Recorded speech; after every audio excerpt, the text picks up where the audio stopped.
When My Name Is came out, it was an instant sensation. The video was, you know, all over the place. People got it. This was this just wild, provocative, troublemaking kid. He's telling sort of the story of like lower middle class, been brought up on bad TV and junk food and way too much Mountain Dew.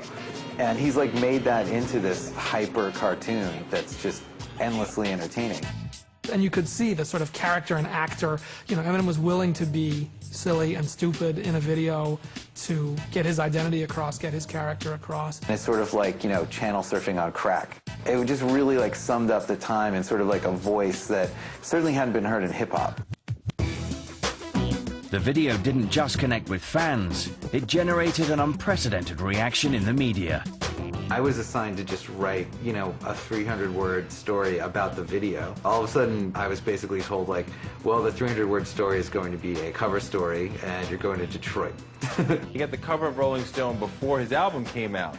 No rapper has ever gotten the cover of Rolling Stone before their album, their debut album, before it even came out. My Name Is generated so much buzz that when the Slim Shady LP finally came out in February 1999, it met with instant success. The album sold more than 250,000 copies in its first week. When Eminem hit, he hit really big. Whatever trepidation there was from the industry about what to do with this guy and whether they should put him out, that was blown away. People heard this, they went nuts for it. Hi kids, do you like violence? Come on, see me stick 9-inch nails to each one of my eyelids. Eminem confounded people initially, you know, because he wasn't supposed to be as good as he is. My brain's dead weight. I'm trying to get my head straight, but I can't figure out which Spice Girl I want to impregnate. His ability to take a phrase and turn it inside out and be funny and be hard and be sensitive. I don't know how many other rappers are better than he is. Black or white. At the time, his manager had booked him these 3 appearances, 3 different clubs in New York. It was a mob scene. They were worried about a riot. So it was pretty insane. It was just like the beginning of the Eminem phenomenon. The train was rolling. I was very happy for him. Most of all, I'm happy that he brought other people with him. They took Proof with him on the road. You know, they'd always perform together. And I think that was very important to him. He gets more bookings than he could possibly do, except that he did them. So he's out on the Warped Tour, for example. He's playing the Warped Tour to all these like punk rock white kids and then going the same night playing like hip-hop clubs. He just got more and more famous and more successful, and every magazine wanted to put him on the cover. He won a Grammy that year, Best Rap Album. M's life definitely changed overnight. He talks about not being able to give his daughter Christmas presents for the first 2 years of her life, but then suddenly she's got so many presents, she keeps opening them and saying, this one's for me too? Oh my God. He has this great line where he says, you know, she may not have been born with a silver spoon in her mouth, but she's damn well got one now. The young man who had battled loneliness and family strife, and who could scarcely make ends meet just months earlier, was now a worldwide celebrity with a hugely successful album. His personal life seemed to be on the upswing as well. On the 14th of July 1999, he married school sweetheart Kim Scott. But it was far from a fairy tale marriage. I think them getting married was probably his effort at showing her that he was committed to her and that she was his life, their child was his life. I think he was hoping to just solidify the bond and make her like a little more secure about it. There were stories that I heard from his friends about when he had like album release parties where if there was like any girl near him, she would just throw a fit and storm out. In 2000, Eminem's turbulent relationship with Kim took a violent turn. Outside a cafe in Michigan, Marshall flew into a jealous rage. Marshall waited outside of a club where he knew that she was, and he saw her kissing someone in the parking lot and went up and supposedly pistol whipped the guy with a supposedly empty gun. All right. Eminem was arrested and charged with assault and carrying a concealed weapon. The crime of carrying a concealed weapon. What is your plea? Guilty. Given 2 years probation, he narrowly avoided jail. But his marriage didn't fare as well. After just a year as man and wife, Kim and Marshall filed for divorce. Meanwhile, his relationship with his mother, Debbie, was becoming even more contentious. His mom sued him for $10 million. She felt like he insulted her on the first album and, you know, misrepresented her and said she was a drug addict and all this stuff. She claimed, you know, that it devalued her.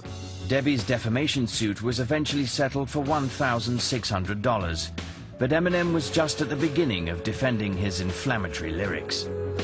He got so big, and he was this big phenomenon, that all the controversial nonsense had to come along with it.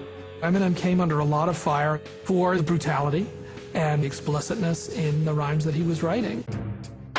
He didn't make it easy for anybody because he was writing about, I will take my wife and kill her. That was what was in the song. You couldn't deny that was what was in the song. The subject matter and the topics that I rap about are still underground, you know what I'm saying? They're still raw. I don't try to, you know, polish up my shit for nobody. When you buy a Slim Shady album, you're gonna get Slim Shady. You're not gonna get Birds and Bees.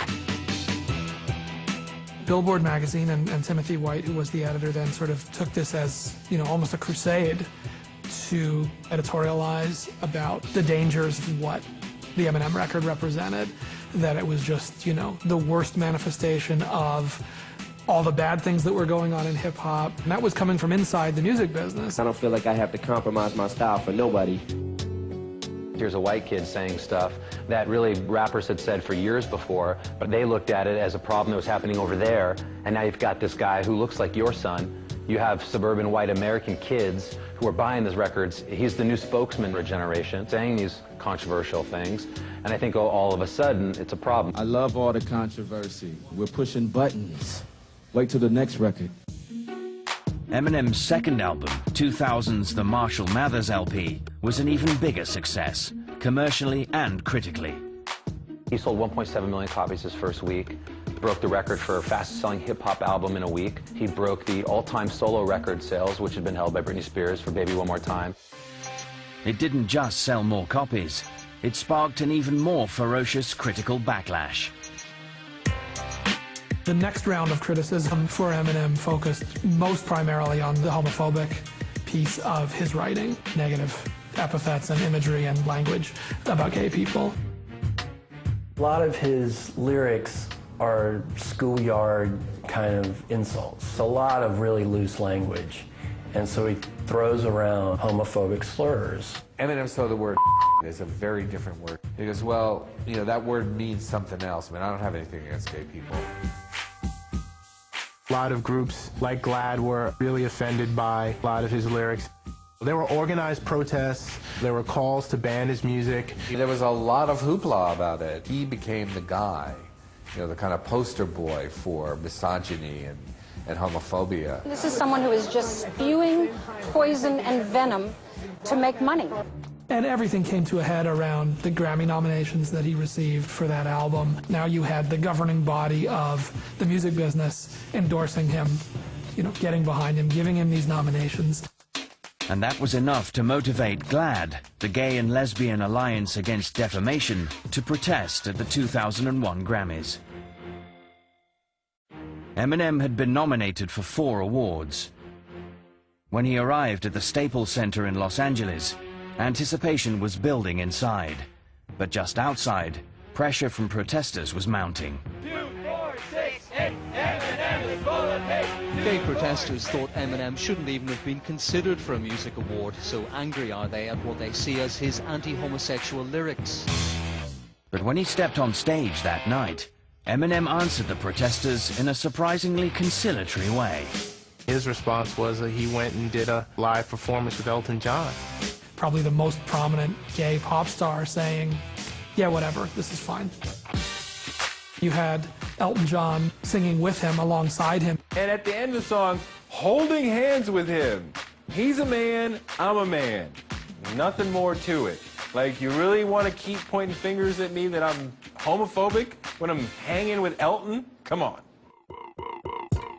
Eminem had managed to diffuse the controversy. Moreover, he took home 2 Grammys, including his second for Best Rap Album. His career was soaring, but he was about to suffer a personal blow that would send his life into a tailspin.